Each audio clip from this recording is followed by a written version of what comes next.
You know, Ninja Gaiden's NES trilogy is often brought up when mentioning some of the most brutally difficult games, persisting even in the modern era. The first one in particular is the most responsible for breaking the spirits of many players. Challenge runs for the game, by nature of its reputation, tend to be the most rewarding. I did a segmented no damage run of the game several years ago on this very channel, but it's outdated, because a single new strategy was discovered sometime after my initial run that proved the game could be truly 100% no damaged. And you know what?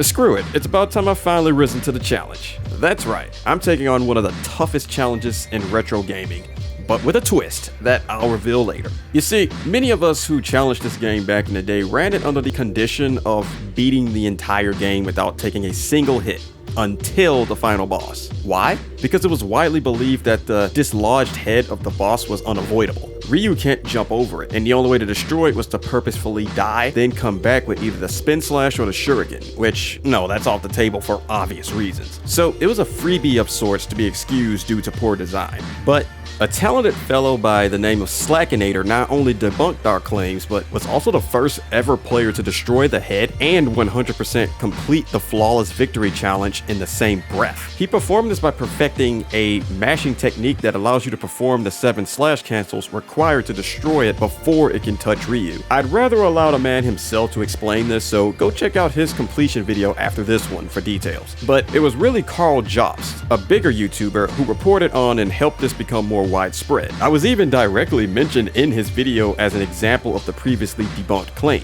And of course, knowing the nature of the internet, several bad apples used that as an opportunity to directly attack me over quote-unquote misinformation. I had to disable the comments on that video as a result, because I couldn't handle all the unnecessary harassment. I'd imagine other runners who held the previously accepted belief also dealt with this sort of harassment, but I don't blame Carl for that, not one bit. He was instrumental in bringing this to light for many people outside of the Ninja Gaiden community who knew nothing of Slackinator's feat. That's what's most important to me. Destroying the head is still accepted to be a near impossible feat due to the turbo button-like mashing speed required. But a new precedent has been set, and no matter how difficult it is, I personally believe that this has simply heightened the skill ceiling and paved the way to bigger aspirations for the game. So, why did it take me so long to finally respond to this, you might ask? It's been 4 years since the challenge was completed and Carl's video after all. Well, one, I was deep into my content shift back then, so I literally had no time to care much about it with all my Mega Man content still hot off the assembly line.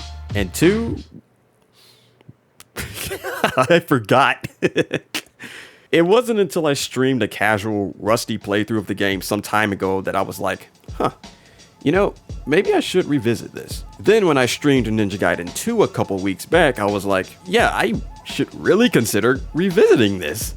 So, for the last 2 weeks, I've been grinding my ass off in this game after work and on the weekends. At first, the doubt was setting in quickly. I was like, man, this might be the one challenge that'll kick my ass straight into retirement. The idea of mashing that many times was daunting, to say the least. I was also not very good at alternating controller grips, so that didn't help matters. But as I refamiliarized myself with the level design and was having near effortlessly perfect runs of the axe, I wanted to try practicing on the demon head and Jackio again. Not only was my Jackio fights getting extremely easier and quicker, but then I got my first demon head kill. My heart damn near busted out the rib cage. About an hour later into practice, one head kill spiraled into several. One recovery from a cramped up hand, and a couple days later, this happened.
Oh my god.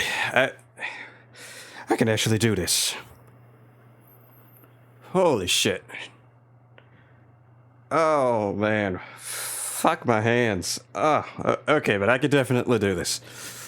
That confidence was building, y'all. I hadn't had a challenge run to reinvigorate my love for challenges this much since the Mega Man Zero runs. More days of practice followed, and I did some math. Seems like my success rate for destroying the head is currently around 46.6%, and I'm predicting that rate to be even higher with more practice. So that's when I said to myself, okay, but if I segment this remastered run like I did for the last one, that'll kill some of the excitement. And then one practice run of the entire game later, I made it all the way up to Act 5-2 damageless rather easily and quickly. I even did a timed RTA, theoretically damageless, speed run afterward that sat me a little over 16 minutes. I had a pretty terrible Act 6 that killed a lot of time, like half a minute, but the fact that I could comfortably average a 15-minute clear had me thinking, I can do this whole thing in one setting, can't I? Compound that with getting good with the mashing, enough to have my odds be almost like a coin flip on success, achieving victory feels so close that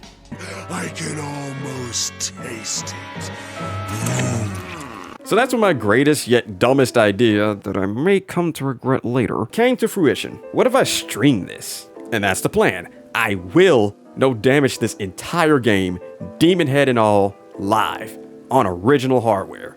Because if you haven't noticed already, the composite video footage you've been seeing is from my NES via a RetroTink upscaler. I have a Cold Bunny review that I need to finish by the end of the month, and I also have 2 more casual streams that I've been committed to doing. But once I've got all that cleared, I'm going in, y'all. This also buys me more time to practice some more during downtime, so I fully expect to commit to this journey by the end of the month. Though I could squeeze in a preliminary stream next weekend, despite that technically being my break weekend. Just keep an eye out on my community posts for scheduling and whatnot. I don't care if this challenge takes me several months or several years to complete. I will do this, and I hope you'll be along for the ride. There's a lot of suffering imminent, but this will be fun. This is exactly what I needed that I didn't even know I needed until I received it, to reignite that drive for this sort of content again. And then there's the new Ninja Gaiden games that are coming out, so that also just kind of lit a fire under me. But until then, stay chill, y'all.